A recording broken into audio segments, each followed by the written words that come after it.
Hi everybody, welcome to episode 7 of the Photography Explained podcast. In this episode, which camera should I buy?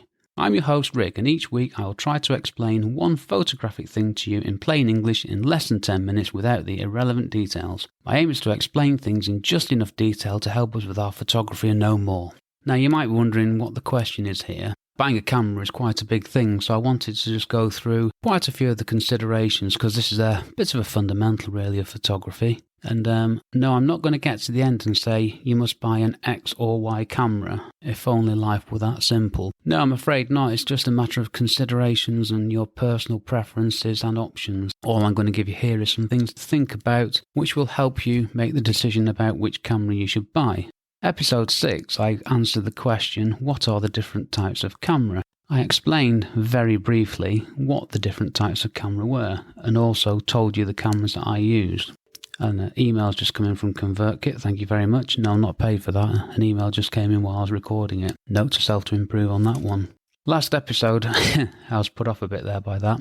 What are the different types of camera? The two types of camera that I use are a DSLR, Canon 6D, and a Micro Four Thirds mirrorless camera, an Olympus EM5 Mark II. Now I have specific needs for those cameras, so what things should you consider when you're thinking about buying a camera? First one is your budget. How much money have you got to spend on a camera? This is obviously a main consideration and a very general rule of thumb. The more money you spend, the better the camera you can afford to buy. The more money you spend, the better the camera you get. Not afford to buy, that was nonsense, apologies for that.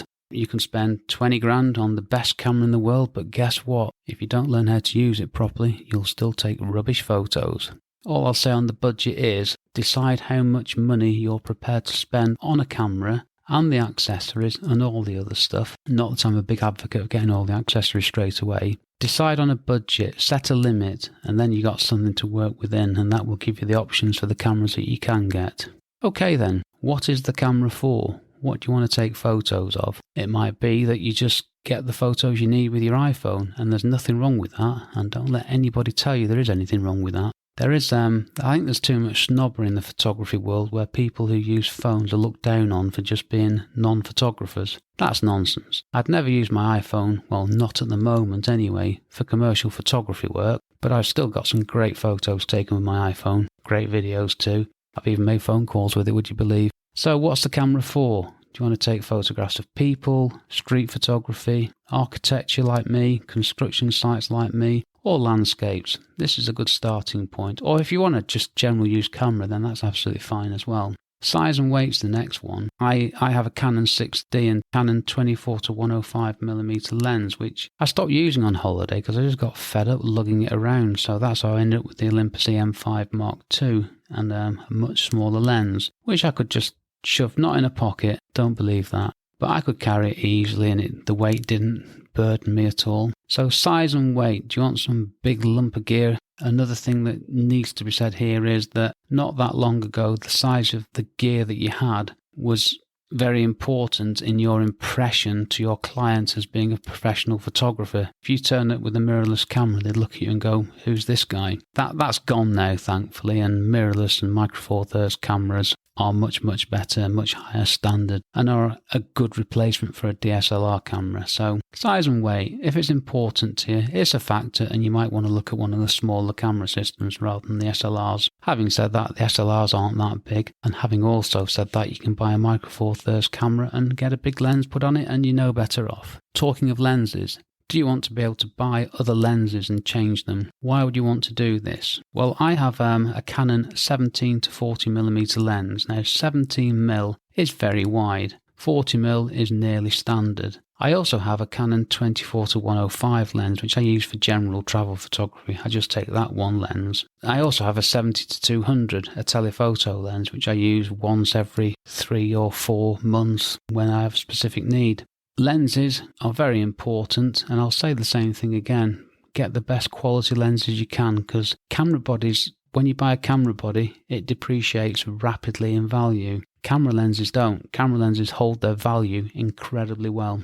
I sold camera lenses last year that I bought 5, 6, 7 years ago and actually got more for them than I paid. Do you want an expandable system? Having put that in, I've got no idea what I mean by that, because any camera system that I'm aware of is expandable apart from a Kodak film camera, so we'll ignore that and move on. I had to put this one in for the purists. Do you want a digital camera or a film camera? Nothing against film photography, nothing against people who choose to take photos using film. Personally, I don't get it. Digital all the way for me, so that's a consideration that I don't need to make. Like I say, if you want to go film, you go for it. Just allow for the time to get the negatives back. New or second hand?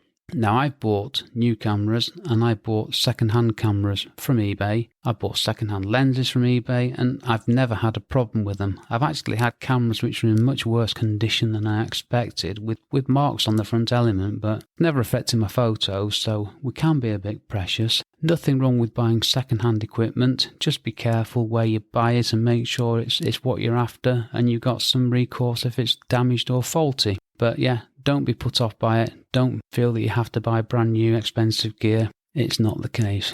Is your phone enough for you? Think about this seriously. If you can get by with just a phone, which I do on holidays quite a lot, then I'm happy with that and I'm not fighting against it. Phones are going to get better. There will come a point when the lenses are better as well and you will be using cameras less and less, but we're not there yet. So there's a few things you need to consider. Need, want, can consider. In the next episode, according to my script, I will describe the different types of camera that you can buy. That's not true because that was the last episode. Sorry, I had a slight change of sequence here which I haven't fully updated. No, I'm not reading this all on a script, by the way. I just got some bullet prompts. I just missed that update. But remember this. I think that was in a song once. The most important things about photography are these. 1, that you go out and take photos. Number 1 way to improve your photography. That's easy for me to say. And 2, that you enjoy your photography. A great camera doesn't equal great photos. Great photographic technique and composition helps you get a great photo with a rubbish camera, an average camera, or a great camera. Forget the snobbery. It's what you do with your camera, not the camera.